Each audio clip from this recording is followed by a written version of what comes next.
உங்க பேரு? என் பேர் வள்ளி மேம். டிவி முன்னாடி உங்க விஷயங்களை பேச உங்களுக்கு பரவாயில்லையா? தைரியத்தோட தான் வந்திருக்கேன். யாரும் உங்களை கட்டாயப்படுத்தல? இல்லை. சொல்லுங்க.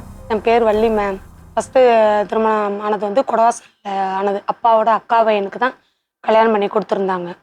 அது 16 வயசில் கல்யாணம் ஆனது. எப்படி ஒரு 18 இதுக்கு முன்னாடி. ஸோ அது வந்து அவங்க வந்து இறந்துட்டாங்க. எப்படி? உப்பு நீர் வந்து இறந்துட்டாங்க அவங்க. 6 மாதத்துலேயே இறந்துட்டாங்க. ஸோ அதோட திருப்பூரில் வேலை பார்த்துட்டு இருந்தேன் நான். திருப்பூரில் வேலை பார்த்து முடிச்ச 6 மாசத்துலயே உங்க ஹஸ்பண்ட் இறந்துட்டாங்க அவங்க. விவாகத்து அவங்கள்ட்ட விவாகத்து வாங்கிட்டு அம்மா வீட்டோட வந்துட்டேன். இறந்தாச்சுன்னா அப்புறம் என்ன விவாகரத்து? சொந்தக்காரங்க மூலியமா, அதாவது வந்து ரிலேட்டிவ் மூலியமா வந்து சொல்லி, அப்போ அந்த 16 வயசுங்கிறதால கொஞ்சம் எல்லாரும் வந்து போல்டஸ் மூலியமா போகிறதால வந்து எல்லாரும் கொஞ்சம் தயங்கினாங்க. அப்போ விவரம் இல்லாமல் வந்து செஞ்சாங்க.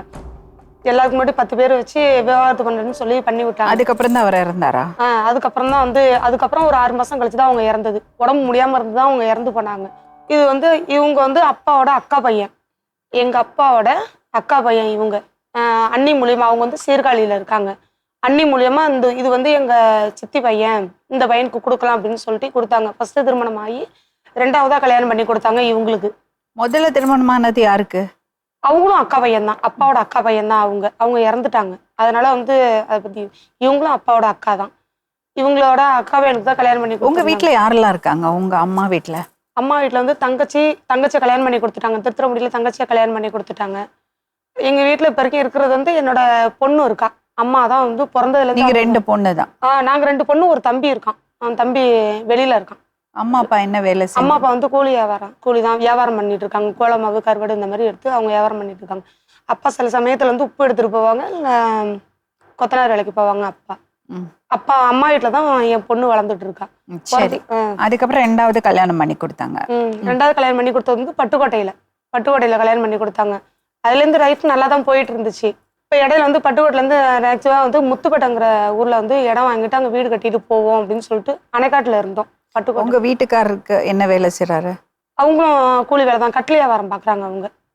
கட்டில் மெத்த, இந்த ஒரு பாய் தலைவணி இந்த மாதிரி வியாபாரம் தான் அவங்க பார்த்துட்டு இருந்தாங்க. நானும் அதை தான் பார்த்துட்டு இருக்கேன். வண்டியில் போயிட்டு நானும் அதை தான் செஞ்சுக்கிட்டு இருக்கேன். முத்துப்பேட்டையில் இடம் வாங்கிட்டு போயிட்டோம். ஒரு ஃபோன் கால் மூலியமா, அதாவது வந்து தப்பாக நடந்துக்கல யார்ட்டையும், என் உடம்பளவில் நான் யார்ட்டையும் தப்பாக நடந்துக்கல. நான் ஃபோன் மூலயமா எனக்கு ஒரு பழக்கம் ஏற்பட்டுச்சு. அது தப்புன்னு நானே உடந்து வந்து அவங்க எல்லாரும் கண்டும் தப்புன்னு உடந்து அம்மா அப்பா எல்லாருமே கண்டிச்சாங்க. இது தப்பு, இதெல்லாம் செய்யக்கூடாது. இப்போ உடம்பு சரின்ட்டு அதோட 1 வருஷம் ஆயிடுச்சு. அதோட தான் அதையே சொல்லி சொல்லி சொல்லி சொல்லி காமிச்சு டார்ச்சல் மேலே டார்ச்சல் பண்ணுறாரு மேம். பசங்களுக்கு முன்னாடி என்ன வார்த்தை பேசக்கூடாதோ அந்த வார்த்தை அனைத்தும் பேசுறாரு. உனக்கு வந்து அப்பா நான் இல்லை, சித்தப்பா, உனக்கு அவன் தான் அப்பா, அவனை தான் நான் அவங்க அம்மா அப்படின்ட்டு அவ்வளோ அசிங்கமா கேவலமா காது கொடுத்து கேட்க முடியாது. அவ்வளோ